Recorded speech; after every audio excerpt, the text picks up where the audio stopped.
Good morning मेरे प्यारे class 12 के बच्चों। तो आपके लिए आ गया सिंटेक्स का अगला पार्ट, जिसमें हम सीखेंगे रूल्स ऑफ रिलेटिंग प्रोनाउंस, मतलब प्रोनाउन के नियम को सीखेंगे। प्रोनाउन का नियम कैसे कहाँ कैसे यूज होता है।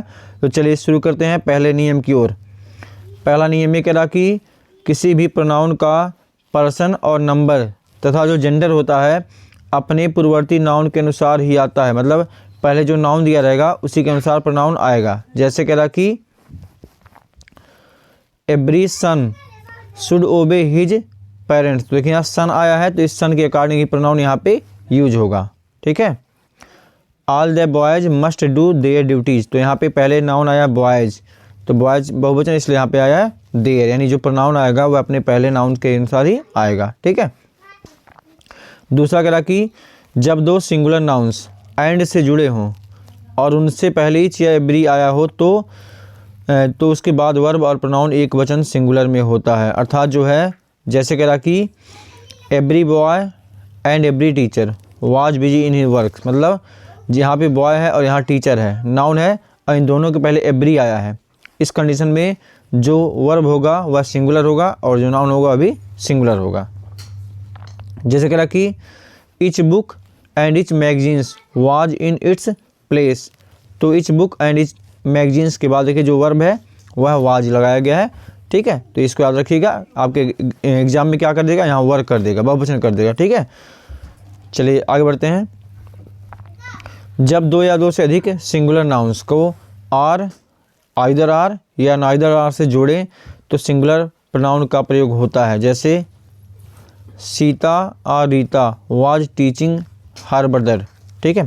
तो वर्ब भी सिंगुलर आएगा और प्रोनाउन भी सिंगुलर आएगा जब आर से जोड़ा गया है, ठीक है। फिर वही कह रहा आइदर सोहन और Mohan has bought his pen. तो या तो सोहन या तो मोहन, तो देखिए यहाँ भी वर्ब भी सिंगुलर और प्रोनाउन भी singular. Neither Pramod nor Kamlesh has learned his lesson. तो देखिए यहाँ वर्ब भी सिंगुलर और प्रोनाउन भी सिंगुलर, ठीक है, जब आप इस तरह से जुड़े गए होंगे। आगे बढ़ते हैं। जब एक वचन सिंगुलर सब्जेक्ट और एक plural subject or either or या नाइदर नॉर से जुड़े हो तो प्लूरल सब्जेक्ट के बाद मिलाया जाता है और प्रोनाउन उसके पास वाले नाउन के अनुसार आता है। जैसे अब देखिए क्या है, either Sohan or his friends. अब वही आइदर या आइदर आर नाइदर नॉर, ठीक है, या आर करके है, जिसमें एक नाउन जो है बहुवचन में आएगा तो उसको बाद में लिखेंगे, ठीक है। Either Sohan or his friends, यहाँ पे बहुवचन है और उसके बाद जो आपका वर्ब आएगा या जो नाउन प्रोनाउन आएगा वह बाद वाले नाउन से आ गया। फॉरगेट देयर, देखिए यहाँ पे देयर आ गया, ठीक है। जैसे neither Kusum nor her brothers failed in doing their work, क्योंकि ये जो देयर आएगा या जो वर्ब आएगा ये आपके बाद वाले नाउन से आएगा, यानी बहुवचन वाले नाउन से आएगा, ठीक है। दो या तीनों पर्सन का प्रयोग एक ही वाक्य को करने पर उन्हें क्रमशः इस प्रकार में लाया जाता है 2 3 1, अर्थात फर्स्ट पर्सन का प्रोनाउन अंत में रखा जाता है। इसके लिए आप जो है याद रखेंगे 2 3 1 की संख्या याद रखेंगे। 2 3 1 मतलब सेकंड पर्सन, थर्ड पर्सन, फिर फर्स्ट पर्सन, 2 3 1। जैसे you he and I are fast friend, तो you second person, third person, फिर फर्स्ट पर्सन, ये 2 3 1 का नियम याद रखेंगे, ठीक है। You and I must go there, तो देखिए सेकंड और 1, ठीक है। अब इसमें 3 नहीं है तो अगर 3 होता तो बीच में आ जाता। ही एंड आई 3 और 1, 2 यहाँ होता, 2 नहीं दिया है। कैन नेवर गो देयर, तो जो भी क्रम होगा 2 3 1 के क्रम में आएंगे, ठीक है। चलिए फिर कह रहा you and he can do this work, तो देखिए 2 और 3 आए हैं यहाँ पे। यदि किसी नाउन या प्रोनाउन के बाद, ठीक है, यदि किसी नाउन या प्रोनाउन के बाद जो है कह रहा आई का प्रयोग होता है तो उनके साथ आने वाला प्रोनाउन फर्स्ट पर्सन प्लूरल में आता है, और यदि किसी थर्ड पर्सन के साथ यू का प्रयोग हो तो सेकंड पर्सन का प्रोनाउन आता है। जैसे अब क्या करा कि Pramod and I should learn our lesson, यहाँ की बात कर रहा है। यदि किसी सिंगुलर नाउन के साथ जो है आई आ रहा है तो वहाँ पे जो प्रोनाउन होगा वह आई के अनुसार आएगा, ठीक है। और जैसे कह रहा कि you and Pramod should read your book, ठीक है, तो यहाँ पे यू के अनुसार आएगा योर। वही जो आपको रूल में यहाँ बताया गया है कि यदि किसी नाउन या प्रोनाउन के बाद आई का प्रयोग हो रहा है, ठीक है, आई का होगा तो उनके साथ का जो प्रोनाउन फर्स्ट पर्सन का प्रोनाउन प्लूरल आएगा, और अगर यू होगा तो यू का आएगा। ठीक है, वही चीज़ आपको यहाँ बताया गया है। अगर तीनों पर्सन एक साथ वाक्य में प्रयोग किए गए हो तो उनके साथ फर्स्ट पर्सन बहुवचन का प्रोनाउन होता है। अब देखिए, अगर तीनों एक साथ आए तो प्रोनाउन कौन सा आएगा? आएगा फर्स्ट पर्सन बहुवचन। You, he and I must do our duty. देखिए, आवर वर्क। ठीक है, तो अगर तीनों प्रोनाउन आए हुए हैं तो उसके बाद जो प्रोनाउन आएगा पजेसिव केस का वह फर्स्ट पर्सन का बहुवचन आएगा। ठीक है, यदि किसी वाक्य में टू बी वर्ब जैसे इज, एम, आर, वाज, वर आदि का प्रयोग हुआ है तो कंप्लीमेंट प्रोनाउन है तो सदैव नॉमिनेटिव केस में होता है, मतलब सब्जेक्टिव केस में होता है। जैसे it's me who can help you, तो इट्स मी नहीं, गलत है। ठीक है, हो जाएगा, इसका होगा it is I who can help you, तो यहाँ इट इज़ मी नहीं, इट इज़ आई होगा। ठीक है, इसको ध्यान रखिएगा, इट्स मी गलत है, इट इज़ आई रहेगा। आगे बढ़ते हैं। ईच अदर दो व्यक्तियों के लिए तथा वन अनदर दो से अधिक व्यक्तियों के लिए प्रयुक्त होते हैं। जैसे पद्मा और रणधीर। ठीक है, पद्मा और रणधीर लव ईच अदर, तो यहाँ दो लोग हैं तो ईच अदर, और दो से अधिक रहेंगे तो वन अनदर लगाएंगे। These children love one another, तो यहाँ तीन या तीन से अधिक होंगे इसलिए यहाँ पे वन अनदर लगाया गया है। जब रिलेटिव प्रोनाउन क्रिया का सब्जेक्ट हो तो क्रिया रिलेटिव प्रोनाउन इंसिडेंट के नंबर और पर्सन के अनुसार होती है। रिलेटिव प्रोनाउन जैसे करा कि it is I who is your friend. अब यहाँ पे देखिए इट इज़ आई है तो ये जो प्रोनाउन है रिलेटिव प्रोनाउन, इसके बाद इसके पहले जिस एंटीसीडेंट है इसका, इसी के अनुसार वर्ब आएगा यहाँ पे। ठीक है, तो इसका हो जाएगा it is I who am your friend. ठीक है, it is I who am your friend. जैसे कह रहा कि this is one of the boys who has stolen the books, तो गलत है क्योंकि यहाँ हु के पहले बॉयज आया है, तो यहाँ हैज नहीं, क्या होना चाहिए? हैव होना चाहिए। तो जाएगा this is one of the boys who have stolen the books, तो यहाँ पे हैव आएगा इसको देख करके। ठीक है, करा कि रिलेटिव प्रोनाउन हु का प्रयोग प्रायः मनुष्यों के लिए होता है। हु मतलब व्यक्तियों के लिए आएगा। जैसे the boy who is sitting in the corner read in my class, तो यहाँ बॉय लड़का इसलिए हु आया हुआ है। He who walks early in the morning gets energy. ठीक है, होम जिसे, जिनको या जिन्हें, जिनको का प्रयोग व्यक्तियों के लिए ही किया जाता है, ये ऑब्जेक्टिव केस होता है। हुज जिसका या जिनका के अर्थ में ये साधारणतः व्यक्तियों के लिए किया जाता है, किंतु ये पजेसिव होता है। कभी कभी इनका प्रयोग निर्जीव वस्तुओं के लिए भी होता है। जैसे दिस इज द बॉय हुम आई लव, तो ये ऑब्जेक्टिव केस में है। I know the women whose husband was arrested. ठीक है, the sun whose ray give life to the earth is a source of energy. तो इसमें क्या है कि हु और हुम और हुज, हु जो रहेगा ये सब्जेक्टिव केस होता है और हुम जो है ये ऑब्जेक्टिव केस होता है, और हुज जो है ये पजेसिव केस होता है। तीनों व्यक्तियों के लिए यूज होते हैं। ठीक है, जब हु रहेगा तो सब्जेक्ट नहीं, हुम रहेगा तो ऑब्जेक्ट नहीं आएगा, और हुज रहेगा तो पजेसिव में आएगा। करा हु सदैव नॉमिनेटिव केस, हुम सदा ऑब्जेक्टिव केस, और जो है हुज सदा पजेसिव केस में आते हैं, बताया गया अभी ऊपर। विच का प्रयोग वस्तुओं तथा जानवरों के लिए होता है। जैसे I have lost the book which I bought yesterday, तो बुक किताब है, वस्तु है, इसलिए विच आया हुआ है। The house which I bought has won the race, the horse तो जानवर है ना, वह घोड़ा जिसे मैंने खरीदा वह क्या, वह रेस जीत गया। आगे बढ़ते हैं।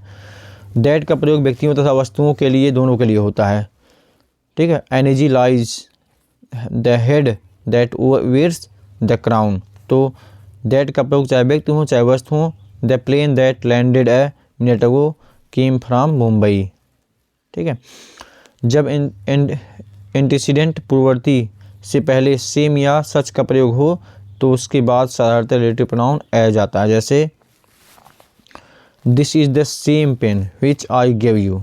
ठीक है, तो जाएगा this is the same pen as I give you, तो यहाँ एज आएगा जब यहाँ पे द सेम आएगा। ठीक है, जैसे such boys who are careless suffer in their life, तो जाएगा such boys as are careless suffer in their life, तो सच। ठीक है, जब भी आएगा और सेम द सेम आएगा तो उनके बाद क्या आएगा, एज आएगा। हु अथवा विच के स्थान पर रिलेटिव प्रोनाउन दैट का प्रयोग निम्नलिखित अवस्थाओं में किया जाता है। जैसे सुपरलेटिव डिग्री के एडजेक्टिव के पश्चात जो है दैट लगा दिया जाएगा। This is the best that he could do. ठीक है, all any none nothing only आदि के पश्चात जैसे all that glitters is not gold, you may take any pen that you like, there is nothing that attracts me, man is the only animal that can use his intelligence. तो इन सब के साथ जो है दैट का प्रयोग कर सकते हैं, ठीक है। अगर कहा कि जो इंसिडेंट्स होते हैं के पश्चात उनमें से एक व्यक्ति को तथा दूसरा किसी जानवर या वस्तु को इंगित करता है, जैसे the boy and his dog that had entered my house were locked. तो एक जो है व्यक्ति या एक जानवर है, ठीक है। रिलेटिव प्रोनाउन को जितना संभव हो सके अपने इंसिडेंट के समीप रखना चाहिए, जैसे the watch which I bought yesterday was lost. तो विच जो है रिलेटिव प्रोनाउन है, इसके समीप यही है वॉच, वह घड़ी जो मैंने खरीदा आज गायब हो गया। रिफ्लेक्सिव प्रोनाउन अकेला कभी भी किसी वर्ब का सब्जेक्ट नहीं बन सकता है, उसमें पहले कोई नाउन या प्रोनाउन अवश्य आता है। जैसे इस तरह से कहा जाए my self did this work, तो ये गलत है, ये आपका रिफ्लेक्सिव प्रोनाउन है, ठीक है। हो जाएगा I myself did this work, तो यहाँ पे इसका सब्जेक्ट भी आएगा, ठीक है। जैसे कह रहा कि रिफ्लेक्सिव प्रोनाउन ये हैं, जैसे my self, your self, him self, her self, it self तथा देम सेल्फ, ये क्या है रिफ्लेक्सिव प्रोनाउन है। आगे कह रहा कि avail, betake, absent, pride, enjoy, think, over sleep, resign, apply, avenge. आज जो इन ट्रांसिटिव वर्ब के साथ रिफ्लेक्सिव प्रोनाउन का प्रयोग होता है, मतलब ये शब्द आएंगे जिनके साथ इनका प्रोनाउन भी रिफ्लेक्सिव आएगा। जैसे I prided myself on my strength, तो यहाँ पे आई के साथ माई सेल्फ आया क्योंकि यहाँ प्राइडेड आया है, ठीक है। He prides himself upon his skill as a painter, तो यहाँ पे ही के साथ हिमसेल्फ आया क्योंकि यहाँ भी ये वर्ब आया है, तो इसको आप याद रखेंगे जरूर। The boys absented themselves from the class, तो यहाँ एब्सेंट के साथ में देमसेल्फ यहाँ बॉयज है इसलिए आया हुआ है। He availed himself of his opportunity, तो अवेल्ड के साथ में देखिए पजेसिव मतलब रिफ्लेक्सिव आया है क्योंकि यहाँ ही का हिमसेल्फ हो जाएगा। इन वर्डों को आप याद रखेंगे। Mohan avenged himself on his enemy for his injury, तो अवेंज्ड भी आया हुआ है, तो देखिए हिमसेल्फ पजेसिव मतलब रिफ्लेक्सिव आ गया है। We enjoyed ourself in the fair, तो वी के साथ आवर सेल्फ और यहाँ इंजॉय आया हुआ इसलिए लगा है, क्लियर। तो इसको आप जरूर याद रखिएगा इन सब शब्दों को। करा आइदर और नाइदर दो वस्तुओं या व्यक्तियों के संबंध में प्रयोग होता है। दो से अधिक वस्तुओं या व्यक्तियों के संबंध में एनी या नन का प्रयोग होना चाहिए। जैसे either of you can take it, तो यहाँ दो व्यक्ति हैं। Neither of the two pens is cheap, none of the 5 boys can do this work, ठीक है। तो अगर वाक्य में इंडिफिनिट नाउन वन का प्रयोग हुआ है तो अंत तक प्रोनाउन के स्थान पर वन का ही प्रयोग होना चाहिए। जैसे one should do his duty, तो ये गलत है, बल्कि होना चाहिए कि one should do once duty, तो वन का पजेसिव वन से ही होगा, ठीक है। देन और एज के पश्चात आने वाला प्रोनाउन स्थिति तथा अर्थ के अनुसार नॉमिनेटिव अथवा ऑब्जेक्टिव केस में किसी में भी हो सकता है। जैसे I am not so rich as he, तो आई सब्जेक्ट की तुलना सब्जेक्ट से होगी, ठीक है, तो यहाँ नॉमिनेटिव केस में ही आएगा। He likes you better than, यहाँ पे हो जाएगा मी, ठीक है। ही लाइक्स यू, तो इसकी तुलना जो है ऑब्जेक्ट है, तो ऑब्जेक्ट की तुलना ऑब्जेक्ट से होगी, तो यहाँ पे आएगा मी, ऑब्जेक्टिव केस में आएगा, ठीक है। इस तरह से आपके जो प्रोनाउंस के रूल हैं, इस प्रोनाउन के सारे रूल को यहाँ पे कवर कर दिया गया। आई होप कि आप इसको समझ लिए होंगे, या अगर नहीं समझ में आएगा फिर से आप देख लीजिएगा और इसको नोट्स बनाकर आप जरूर रखिएगा। इसके बाद हम इसके एक्सरसाइज को देखेंगे जहाँ से आपके सारे डाउट क्लियर होंगे कि कहाँ पे किस तरह से क्वेश्चंस आते हैं। आप इसको ध्यान से देख लीजिएगा और फिर हम मिलेंगे आपसे अगले पार्ट में इसके एक्सरसाइज को लेकर के। तब तक के लिए थैंक्स फॉर वॉचिंग।